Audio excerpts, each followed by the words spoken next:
바울은 드디어 로마에 갔고 28장 끝절 30절과 31절을 보시면 바울이 온 이태를 자기 셋집에 머물면서 자기에게 오는 사람을 다 영접하고 하나님의 나라를 전파하며 주 예수 그리스도에 관한 모든 것을 담대하게 거침없이 가르치더라. 이렇게 끝납니다. 바울의 사역을 보면 또 사도행전의 그 저자가 보는 바울의 행적을 또는 기독교의 그 전파를 보면 기독교 신앙을 자기 성취의 어떤 요건으로 삼고 있지 않는 것을 그 특징으로 볼 수 있습니다. 예수를 믿으면 무슨 행복해지거나 무슨 문제가 해결이 되는 것에 전혀 관심이 없습니다. 바울에게서 보듯이 또는 여러분 실제적인 신앙생활에서 보듯이 예수를 믿어서 문제가 풀린 게 아니라 모두에게 있어서 예수를 만나서 문제가 생깁니다. 그걸 벗어버릴 수가 없습니다. 사도 바울은 이 고난의 인생에 대하여 그것이 자신의 신앙 이해라고 말하고 있는 셈입니다. 어느 시대나 교회에서는 교회사 내내 예수를 믿으면 모든 문제가 해결된다고 하는데 그때 말하는 모든 문제는 궁극적인 것입니다.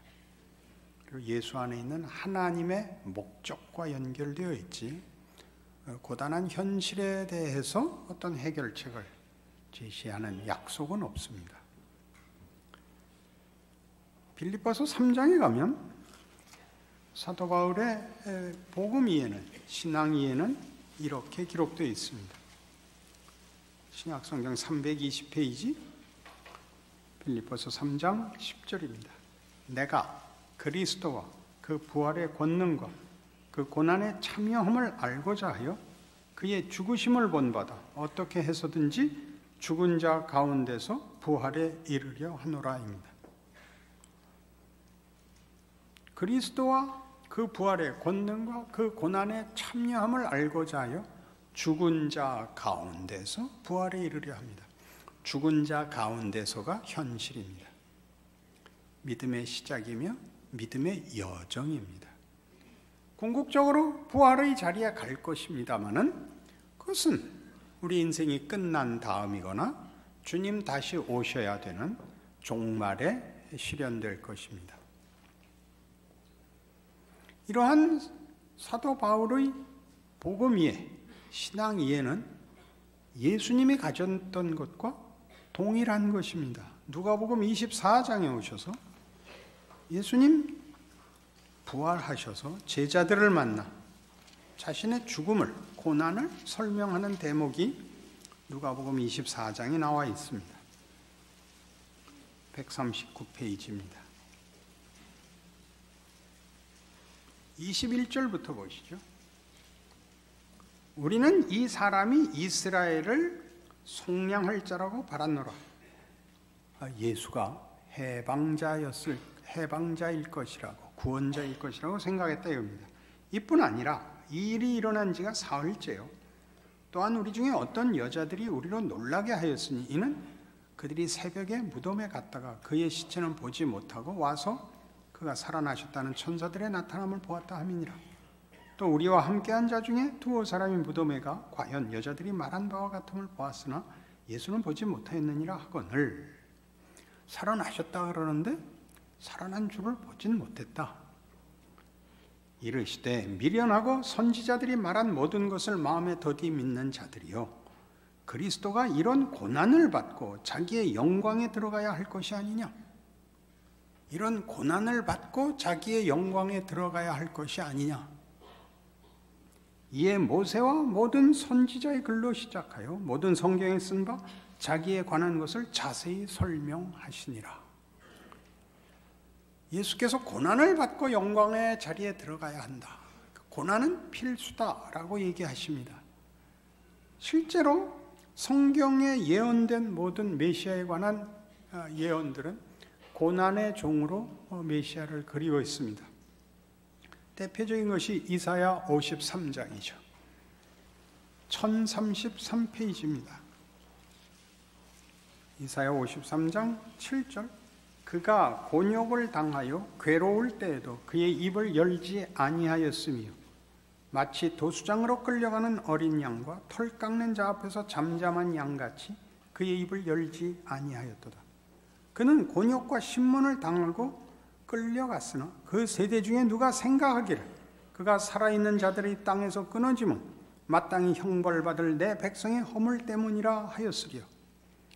예수님의 대속사건 때문에 이 말씀들의 중요한 하나가 외면당하곤 합니다.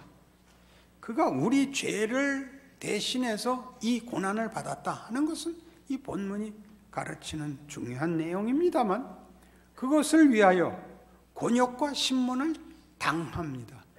어떤 세력이 있어, 어떤 권세가 있어 하나님의 아들을 끌어가고 신문하고 처형할 수 있더란 말입니까? 이게 고난입니다. 예수께서 오신 세상은 하나님을 거부하고 하나님을 반대한 커다란 힘입니다. 오늘날 우리가 보는 바와 같이 그것은 모든 죄인된 인간들의 공통된 본성이기도 하고 합심하여 가지는 하나님 없이 살자는 의욕이기도 하고 소원이기도 하고 그렇습니다. 예수를 믿고 살아야 한다는 것은 이런 죄악된 세상 속에서는 인간의 참된 권리와 명예를 외면하는 것으로 치부되곤 합니다. 그게 고난이지요. 예수께서 오셨으나 예수를 세상이 가졌던 힘, 하나님을 거부하는 힘으로 예수를 배척하고 저들이 가진 힘으로 그를 억압했습니다. 죽였지요. 시편 2편에 가면 대표적인 이 메시아의 고난을 세상이 가진 힘에 의한 고난으로 이렇게 잘 그리고 있습니다. 805페이지 시편 2편 1절을 보시죠. 어찌하여 이방 나라들이 분노하며 민족들이 헛된 일을 꾸미는가? 세상의 군왕들이 나서며 관원들이 서로 꾀하여 여호와와 그의 기름 부음 받은 자를 대적하며 우리가 그들의 맨 것을 끊고 그의 결박을 벗어버리자 하는도다. 하나님의 뜻과 하나님의 권세에 정면으로 대항합니다. 모르고 하고 있죠. 모르고 하고 있죠. 하나님의 일하심, 하나님의 영광, 하나님만이 가지시는 우리를 향한 뜻, 이런 것과 무관한 뭐가 뭔지 모르는 오직 욕심에 휘둘린 죄악된 인생길을 걷는 그 세상의 포악이 역사 내내 하나님의 뜻에 반대와 불순종과 무지로 얼룩지고 있습니다. 그러니 예수님께서 그 공생애를 시작하실 때 맨 처음 해야 했던 일은 무엇이냐 하면 이 두 길, 하나님을 거역하는 권세와 하나님의 뜻을 이루어야 하는 순종 사이에서 당신의 사역을, 신분을, 자리를, 책임을 공포하셔야 됐습니다. 그것이 마태복음 4장에 이렇게 그려져 있습니다. 그때 예수께서 성령에게 이끌려 마귀에게 시험을 받으러 광야로 가서 40일을 밤낮으로 금식하신 후에 줄이신지라. 시험하는 자가 예수께 나와서 이르되 네가 만일 하나님의 아들이거든 명하여 이 돌들로 떡덩이가 되게 하라. 예수께서 대답하여 이르시되 기록되었을 때 사람이 떡으로만 살 것이 아니요 하나님의 입으로부터 나오는 모든 말씀으로 살 것이라. 이해를 돕기 위하여 젊은 여러분들이 이해하기 좋은 것으로 제가 비유하겠습니다. 사단이 우리에게 자, 이 차를 줄 테니 휘발유를 채우게, 휘발유를 채워서 이 차를 가게 하게 라고 우리에게 얘기하면, 여러분 그 차 주신 거 고마운데 기름도 주시죠 하지 말고 예수님처럼 이 차는 기름이 필요한 것이 아니라 누가 운전하느냐가 더 중요합니다, 이렇게 답을 하라 말입니다. 이런 귀신 같은 비유를 어디서 만들어냈을까?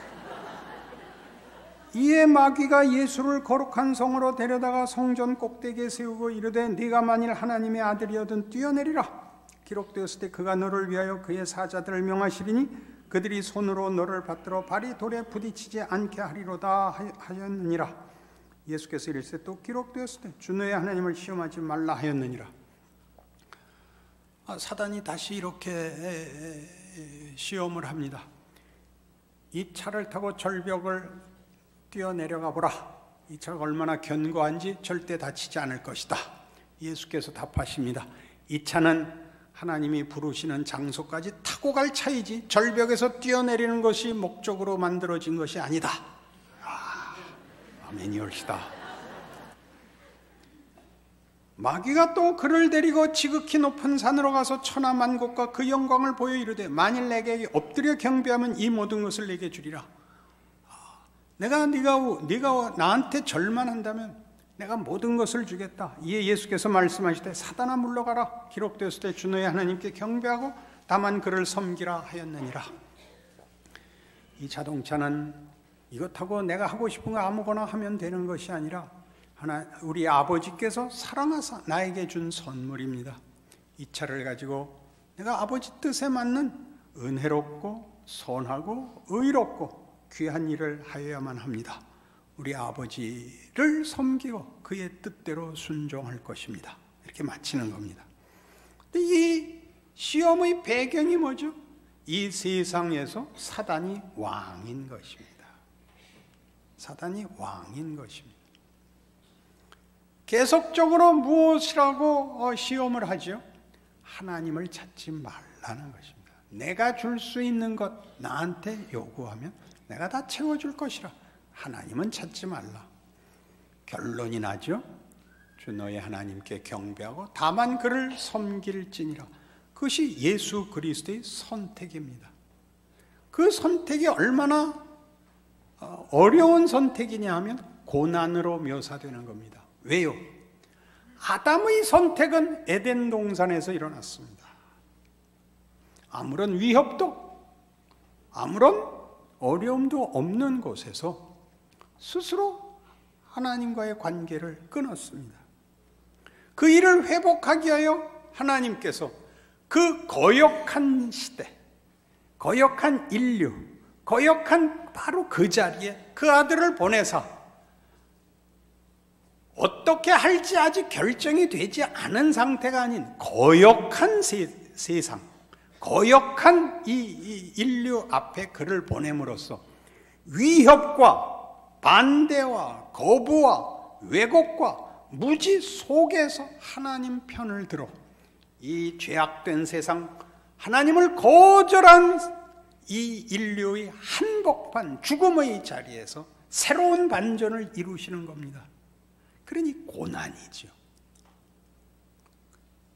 누구를 구하러 오는 겁니까? 반대하는 자들을 구원하러 반대하는 자들에게 와서 그 반대가 어디까지였죠?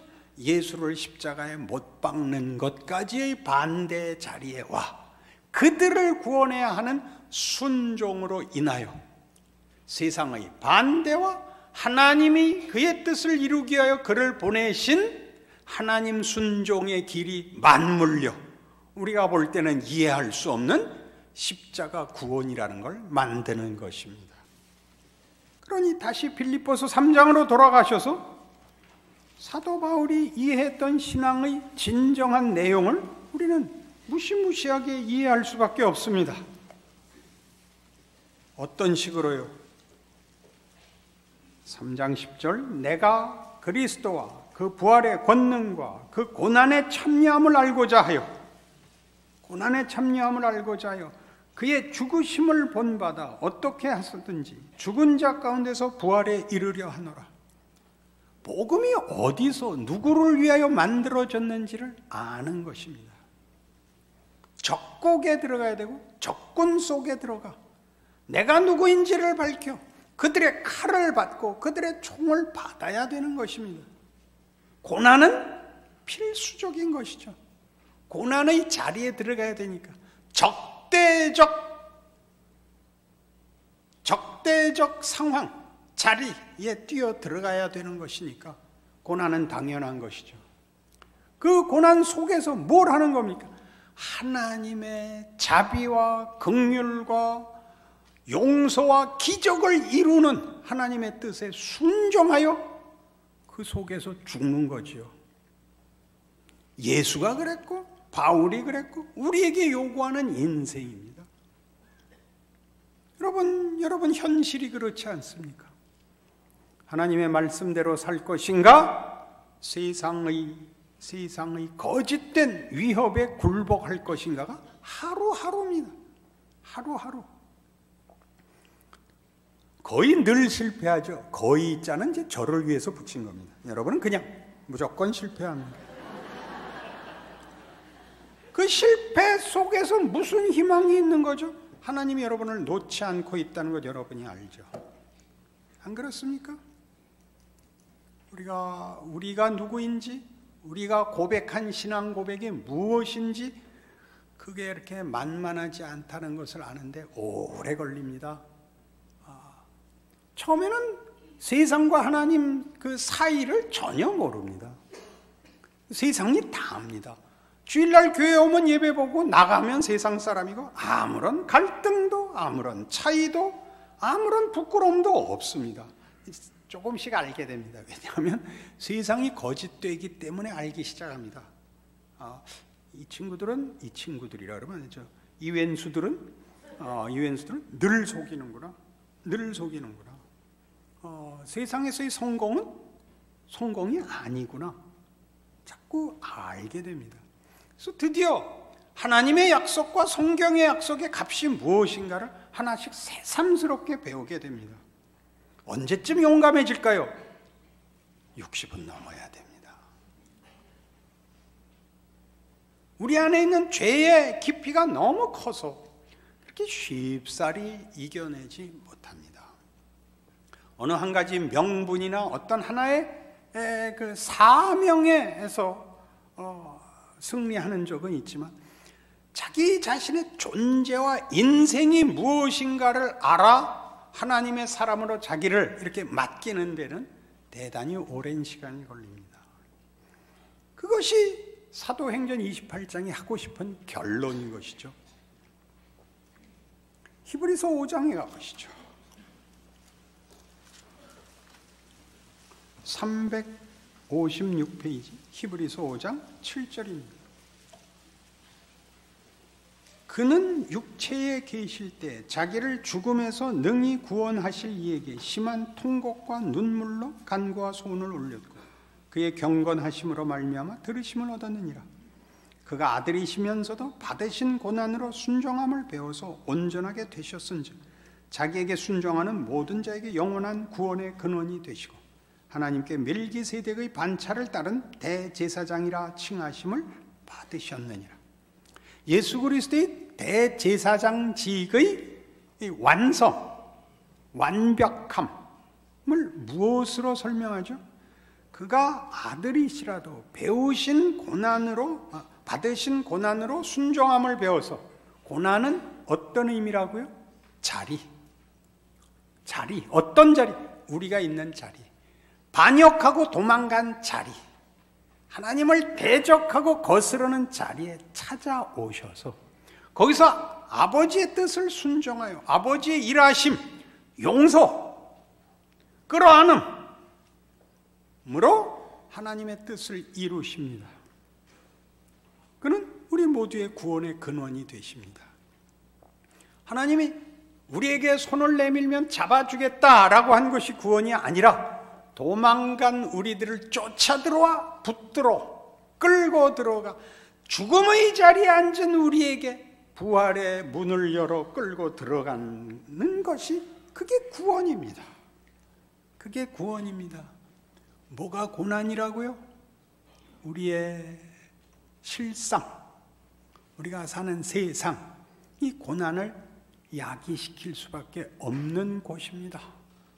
거기서 하나님의 크신 은혜를 예수 안에서 받아 예수께서 열어놓은 부활의 길로 들어서는 일이 예수로 인하여 우리를 붙잡아 매일매일 하나님이 부활의 길로 우리를 넘기시며 붙들어 부활의 완성으로 인도하시는 줄 아는 것이 예수를 믿는다는 고백이지요. 디모데후서 1장 히브리서 앞에 있습니다.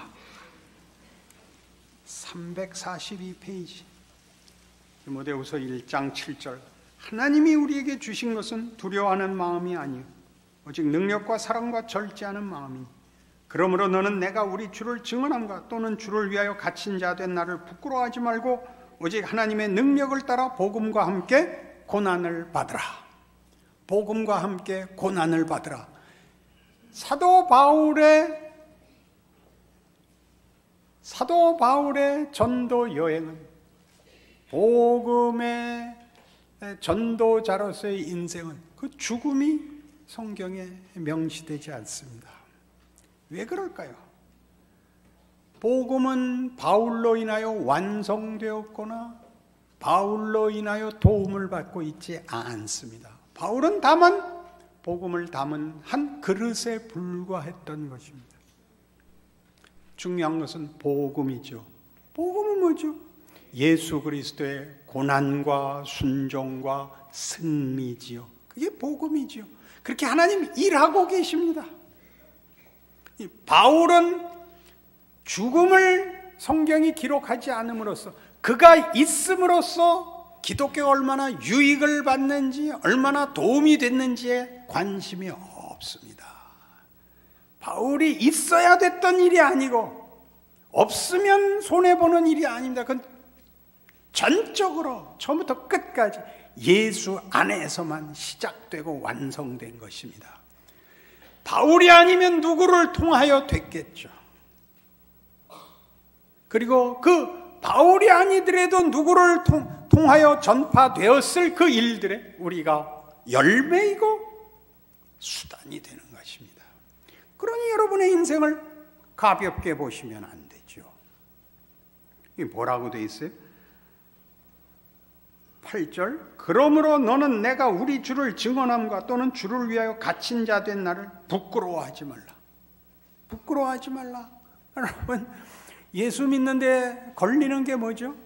여러분이 예수 믿는다고 말하는 게 부끄러워서죠. 가진 것도 없고 배운 것도 없고 쓸모도 없는데 거기다 예수 믿는다는 말을 해서 예수님께 누를 끼칠 수는 없다. 이게 이제 여러분의 희한한 논리입니다. 성경이 그 얘기입니다. 너 같은 것 있어도 좋고 없어도 좋다. 불쾌하게 듣지 마시고 네가 나를 어느 만큼 이해하고 알고 붙들고 함께 사느냐가 네 복이다. 남한테 자랑하려는 것도 증거하려는 것도 아니다. 나를 빼놓고 네 인생이 가치가 있고 의미가 있는 것이 뭐가 있는가 제대로 알기 바란다. 기다리고 한 80년씩 요새는 기다려 주십니다. 그니 기억하십시오. 9절 보죠. 하나님이 우리를 구원하사 거룩하신 소명으로 부르심은 우리의 행위대로 하심이 아니요 오직 자기의 뜻과 영원전부터 그리스도 예수 안에서 우리에게 주신 은혜대로 하심이라. 이게 왜 등장을 하는지 아시겠죠? 바울의 능력, 충성, 어떤 덕목도 조건이 아닙니다. 조건이 아닙니다. 그 그릇에 이 복음이 담겨 있는 것이죠. 고린도 후서에서는 그것을 질그릇이라고 표현했죠. 이 보배를 질그릇에 가졌으니 이는 심히 귀한 복음의 뜻은 우리에게 있지 아니하고 예수 안에 있는 것을 알게 하려 하심이라입니다. 예전에 저 어렸을 때는 소고기가 대단히 중요한 선물이었어요. 어디다 싸서 보냈는지 아세요? 신문지에 싸서 보냈어요.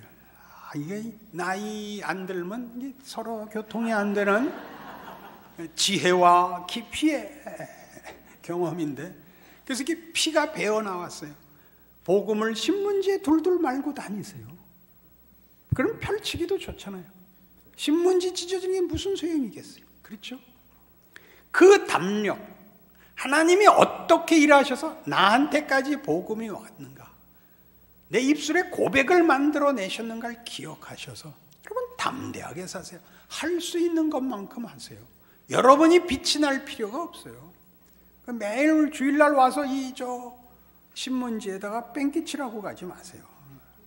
여러분이 무엇을 가졌는지, 무엇을 하시는지, 어떻게 하시는지 두려움과 부끄러움을 벗고 하나님의 일하심의 신비와 능력과 기적을 기억하여 예수 그리스도를 당시대 사람들이 알아보지 못한 것 같이 그는 다만 죄인이었고 잘못해서 무력하게 죽어간 사람에 불과했다라는 이런 세상적인 이해가 아닌 진정한 믿음을 가진 자가 가지는 예수가 누구신가를 아는 그 고백이 여러분의 인생에 작용하셔야 됩니다. 이 나라와 이 땅과 이 시대, 우리 민족 그런 거 갖다 붙이지 마시고 여러분이 우선 잘 사세요.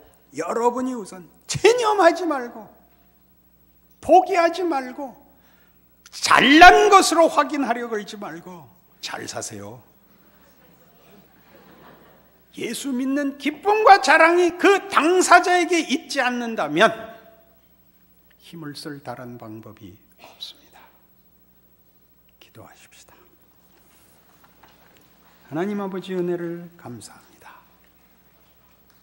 예수를 믿는다는 놀라운 고백을 가졌고 우리 인생이 얼마나 중한 것인지 알게 되었습니다. 예수를 품고 살기 때문입니다. 그러니 무슨 길로 가든지 어떤 형편에 처했든지 주와 함께 하는 줄 아는 깊은 믿음과 순종으로 우리가 서 있고 보내졌고 맡았고 품은 우리 믿음의 주인이시오 우리를 사랑하시는 예수 그리스도로 말미암아 우리의 자리와 인생을 충성으로 바치는 귀한 일들이 일어나 예수를 믿는 자랑과 축복과 영광이 우리를 지켜보는 이 세상과 저 어두움과 저 거스르는 세대 속에 빛을 발하고 거기 반전이 있고 용서가 있고 구원이 있게 하여 주시옵소서. 예수님 이름으로 기도합니다.